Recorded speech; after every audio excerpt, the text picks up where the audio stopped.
یو فره حضرت سلیمان علیه السلام روانو په لاره باندې نو د میږیانو یو جماعتو په هغې کې یو میږي د نورو ته وویل چې خپلو جالو ته دننه شئ. سلیمان علیه السلام او د هغې لښکر را روان دی، هسې نو چېرته په خپو باندې تاسو میده نه کي، نقصان درته ونه رسوي. نو سلیمان علیه السلام خو داسې بادشاه و چې دوی د دې ټولو میږیانو د مارغانو د هر یو څیز خبرې د دوی په وینا باندې پوهېدلو. نو سلیمان علیه السلام چې د میږي دا وینا واورېدله چې د ملګرو دپاره هغې یو سوچ وکړو چې خپلو جالو ته دننه شئ چې د سلیمان علیه السلام لشکرو را روان ده چې تاسو ته نقصان ونه رسوي. نو چې کله سلیمان علیه السلام دا خبره واورېده نو فتبسم ضاحکا من قولها، د دغې میږي په دې خبره باندې سلیمان علیه السلام مسکی شو او بیا دغه میږي سلیمان علیه السلام راوغوښتو او تپوس یې ترې وکړو چې دا راته ووایه چې ستا خوراک څونه دی. میږی راوغوښته او تپوس یې ترې وکړو چې دا راته ووایه چې ستا خوراک څونه دی. نو دې میږي ورته وویل چې زما خوراک دا یو څو قطرې اوبه دي او یو څو د غنمو دانې. پوره کال یو څو قطرې غنمو دا یو څو د غنمو دانې دا زما د پوره کال خوراک دی.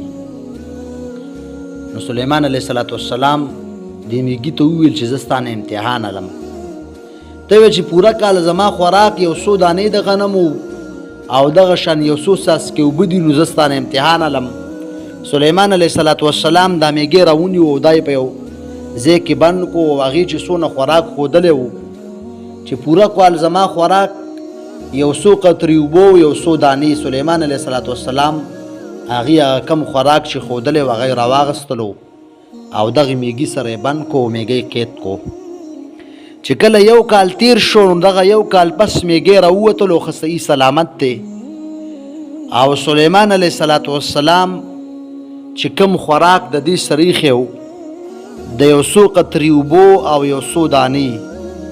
هغه خوراک نه هم کم دی میږي خوړلی و.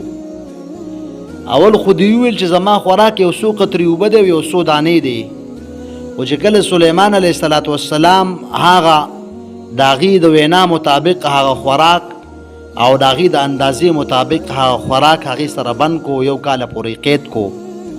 نو یو کال پس میږی صحیح سلامت راووتلو او هغه خوراک د هغې نه کم میږي خوړلی و. نو سلیمان علیه السلام ډېر زیات حیران شو چې دوی خو اول ویل چې زما خوراک یو څو قطرې اوبه او یو څو دانې دی او اوس د هغې نه هم دې کم استعمال کړی او کم یې خوړلی دی او یو کال تیر شو. نو سلیمان علیه السلام دې میږي ته وویل چې داسې وکړه چې زما نه څه وغواړه، ځکه د سلیمان علیه السلام سلطنت دا خو ډېر زیات غټو، په انسانانو باندې، په حیواناتو باندې، په مارغانو باندې، دغه شان په ځمکه باندې چې څونه مارغان دي، په اسمان کې دي کم چې الوځي، په سمندر کې دننه چې کوم مخلوق و، د سلیمان علیه السلام بادشاهي دا په دې ټولو باندې وه او د سلیمان علیه السلام بادشاهي دا ډېره زیاته غټه وه. نو په دې وجه باندې سلیمان علیه السلام دې میږي ته وویلو چې زما نه وغواړه ته څه غواړې چې زه هغه تاله درکړمه، ځکه چې دی په ځمکه باندې خو د ډېر زیات حکومت او ډېر قوي او مضبوط حکومت و چې مارغان، پیریان، د ځمکې ځناور او دغه شان په هوا کې مارغان او دغه شان سمندري ځناور، په سمندر کې چې کوم مخلوق دی دا ټول د سلیمان علیه السلام تابع و او دغه لاسکې هواګانې هم د سلیمان علیه السلام تابع وي. نو سلیمان علیه السلام میږي ته وویل چې زما نه وغواړه څه غواړه چې هغه زه تاله درکړمه. نو میږي ورته په جواب کې وویل چې ای سلیمان علیه السلامه ته ماله هېڅ سم نشي راکولی، باوجود د دې نه چې دا هر یو څیز ستا سره دی، ځمکې انسانان، مارغان، پیریان، د ځمکې ځناور او دغه شان انسانان او د ځنګل ځناور او سمندري مخلوق او هواګانې دا ټول هر یو څیز ستا تابع دی، خو بیا هم ته ماله څه نشي راکولی. او بیا دپاره هم که ته دا غواړې او تا دا وویل چې زما نه څه وغواړه نو زه یو څیز ستا نه غواړم، هغه دا ده چې زدني رزقا و عمرا. ته وایې چې زما نه یو څیز وغواړه نو ما خو درته وویل چې سم ماله نشي راکولی، خو بیا هم که ما راکې نو ماله داسې وکړه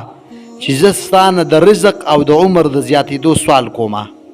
مال رزق او عمر زیات کا. نو چې کله سلیمان علیه السلام دا واورېدل، نو سلیمان علیه السلام دې میږي ته وویل چې رزق او عمر چې دی دا زما کار نه دی، دا خو د الله تعالی کار دی. د انسان رزق ورکول او د انسان عمر زیاتول دا د الله تعالی کار دی. په دې وجه باندې الله رب العزت یو ډیر زیات کریم بادشاه دی، او الله رب العزت هغه ذات دی چې انسانانو او دغه شان جنات څونه زناور چې دي په ځمکه باندې، په اسمانونو کې چې څونه مارغان دي، په سمندري مخلوق دی، ټولو ته الله رب العزت رزق ورکوي. او د سلیمان علیه السلام هغه مشهوره واقعه چې الله رب العزت ته سوال وکړو چې الله زه ستا مخلوق دپاره د روټۍ پروګرام کول غواړم، هغوی ته د یو وخت روټۍ ورکول غواړم. الله رب العزت ورته ویل چې نشي. خو بهرحال سلیمان علیه السلام الله رب العزت ته دا فرمایش کړی، نو بیا د هغې نتیجه څه وشوله چې یو مې د سمندر نه راوچت شو، او هغه ټول خوراک چې سلیمان علیه السلام د ټولو مخلوقاتو دپاره تیار کړی و، الله رب العزت یو مې داسې راوچت کو چې د ټولو مخلوقاتو هغه خوراک هغه مې په یو نوڼۍ کې وخوړلو. نو دا هر یو سیزو او دغه شان څونه سیزونه چې الله تعالی فرمایي وما من دابة فی الارض الا علی الله رزقها، ځمکې په سر باندې چې څونه انسانان دي، څونه زنده سر دي، څومره خلک او څومره جنات، پیریان، حیوانات او دغه شان حشرات الارض، څونه سیزونه چې د ځمکې په سر باندې ژوند کوي، الله تعالی فرمایي چې دوی ته رزق او دوی ته هر یو سیز چې دی د دې ضروریات دا زه پوره کومه. نو په دې وجه باندې سلیمان علیه السلام ته میږي وویل چې ته ماله هېڅ څه نشې راکولی، خو البته ځکه که ته ویې چې زه له درکول غواړم نو ماله دا 2 سیزونه زیات کا، رزق راله زیات کا او عمر راله زیات کا. نو سلیمان علیه السلام فرمایل چې رزق او عمر دا زما په وس کې نه ده، دا د الله رب العزت کار دی. په دې وجه باندې الله رب العزت رازق ذات دی، او الله رب العزت